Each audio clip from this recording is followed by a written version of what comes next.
professionals. So in the next few minutes, I would like to talk and understand the pathophysiology of the PPG control, discuss the intricacies of the optimum PG control, current and emerging management options for the control of the postprandial hyperglycemia. See, this is the postprandial spikes in the glucose are part of the normal physiological process. See, this is the basal, and the three ups are the breakfast hyperglycemia, lunch, and the dinner. So this is the post physiological way. See what will happen in the diabetes. So this is the diabetics. So there is the incremental height in your postprandial blood sugars always will be there. So this additional overall glucose in people with diabetes. So there will be both basal hyperglycemia as well as the postprandial hyperglycemia.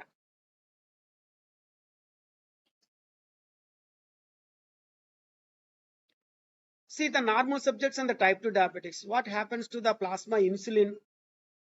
So the black one is the normal subjects. So usually these people will have the phase 1 insulin secretion, phase 2 insulin release. So there will be very good amount of the plasma insulin will be there. So what happens in the type 2 diabetes? So the first phase is lost and second phase is also blunted. So the insulin levels is at a lower level when compared to the normal population. What about the glucagon?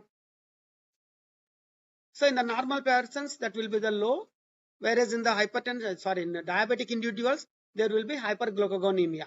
So the plasma glucagon levels at a higher level. So the higher level means more blood sugars, more hepatic glucose output. So hepatic glucose appearance is less with the normal population, more with the diabetic individuals. And finally, what happens to your plasma glucose? So that will be very high in diabetic individuals. So this is what the plasma insulin, glucagon, hepatic glucose appearance, and finally the hyperglycemia is there. So the PPG profile is written by these three processes. It's also called as a PPG homeostasis. Appearance of the ingested glucose.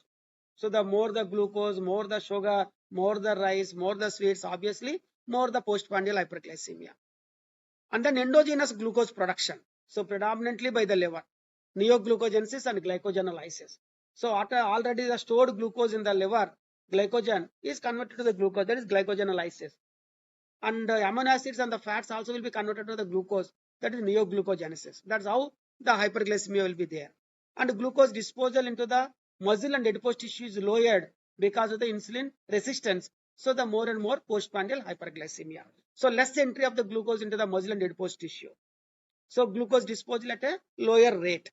So these three are important to cause the postprandial glycemias.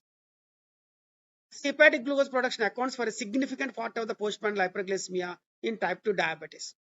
If you see the second part, you can identify that glycogenolysis and neoglucogenesis is more in the type 2 diabetic individuals when compared to the healthy individuals.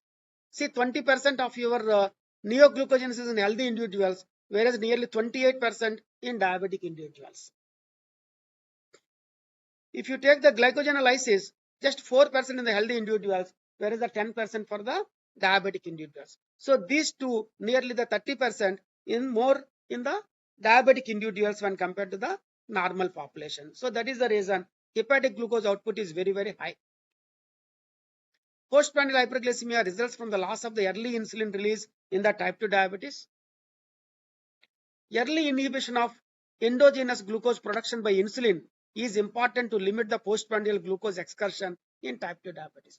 So finally, we have to cut down the hepatic glucose output. So the more the hepatic glucose output, that can be done by introducing the insulin, so that insulin is important hormone to reduce your glycogenolysis and neoglucogenesis. So obviously the postprandial hyperglycemia also will be lowered. What is the control? So average value of the key glycemic measures, your HbA1c, that's a part of combination of both fasting and the postprandial. Suppose a percentage of the patients beyond the glycemic targets. Here the fasting will be more than the 130, postprandial more than the 160, HbA1c more than the 7%. So a lot of the people here. See here in the final one graph, HbA1c coverages less than 7%, 7% to less than 8, 8 to 9, 9 to 10, etc. If you see the percentage of patients So very good number of the people are there with the more and more HbA1c individuals, especially in our Indian population. Higher postprandial glucose excursions in the Indian population.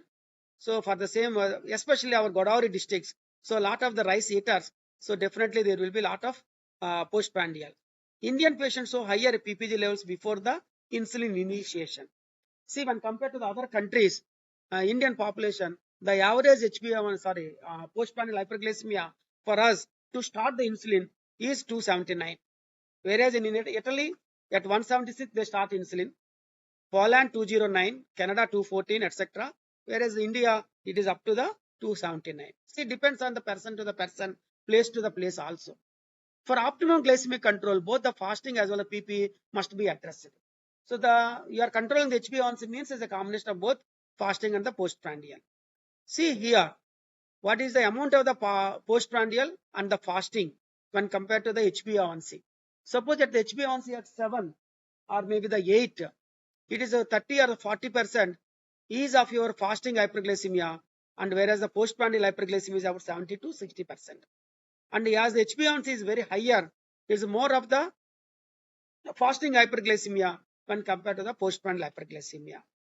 So in the Asian picture, in the second picture, Asian picture, a significant contribution from the PPG even at a higher HbA1c levels in Asians with the lesser fasting plasma concentration, glucose concentration as compared to the Caucasians. If you see this picture, when the HbA1c is very higher, when the HbA1c is very higher, it shows more of the fasting hyperglycemia rather than the postprandial hyperglycemia. But if you see that red one in Indian population, especially the Asians, so more of the postprandial when compared to the fasting hyperglycemia. So in all our population, not only the fasting hyperglycemia, we should give an equal response or much more importance to the postprandial hyperglycemia control also in most of our diabetic individuals. So are the postprandial glucose spikes are harmful? Why should we treat postprandial hyperglycemia? Are they harmful? Yes. Postprandial hyperglycemia can lead to substantial short and long-term consequences. So it is an independent risk factor for the vascular diseases also.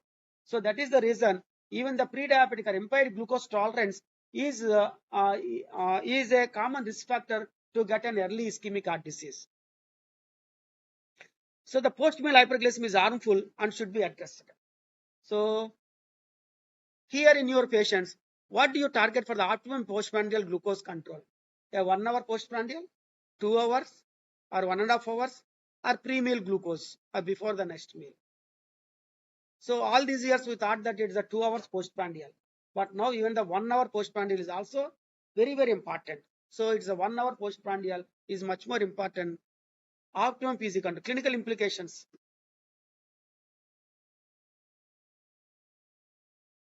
See, if you see the 1 hour PPG might be more dangerous than the 2 hour postprandial simply because glycemia is higher at the 1 hour because of our rice eating, because of our sweets eating, because of our less complex carbohydrates eating. So postprandial spike is much more in 1 hour when compared to the 2 hours. So 1 hour PPG is stronger predictor of developing the type 2 diabetes compared to the 2 hours. And endothelial dysfunction is always worse at the 1 hour than the 2 hours. So why you should treat the diabetic individuals to avoid the myocardial infarction? Because the most common cause of death in type 2 diabetes is a myocardial infarction. So that is because of the endothelial dysfunction. So endothelial dysfunction is much more with the 1 hour postprandial hyperglycemia when compared to the 2 hours postprandial hyperglycemia.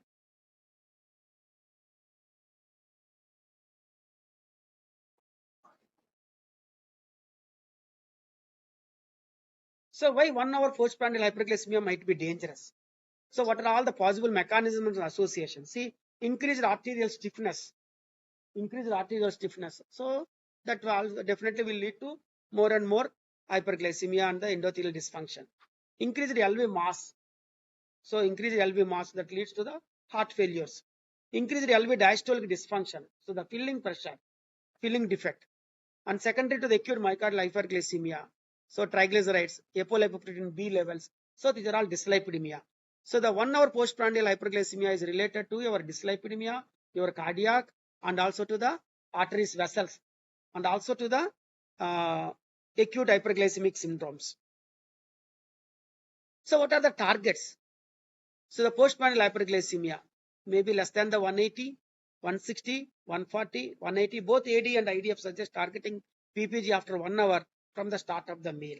So our target should be around 140 to 150 only, postprandial hyperglycemia. So optimum control, PPG is harmful and needs to be effectively addressed. So 1 hour PPG, worse cardiometabolic profiles and higher mortality when compared to the 2 hours postprandial hyperglycemia.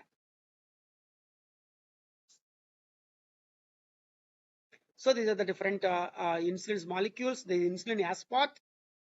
So B28 Pro is substituted with the aspartate acid, reducing the strength of the similar insulin. I told you the B chain.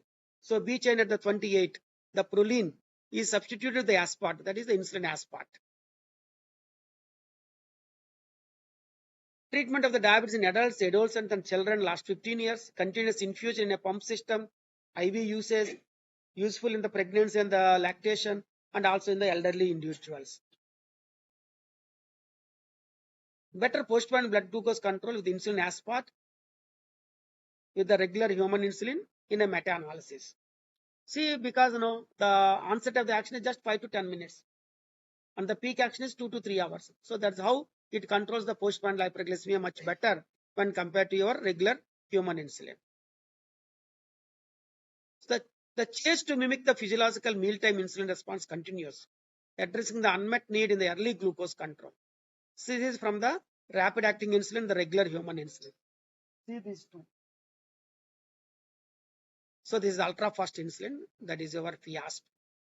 So the relative contribution of PPG to the overall hyperglycemia is very significant. Hepatic glucose production accounts for a significant part of the postprandial hyperglycemia in type 2 diabetes. 1 hour postprandial hyperglycemia is correlated to the short and the long-term consequences.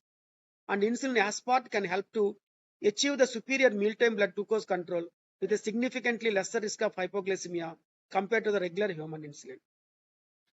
Okay. Thank you.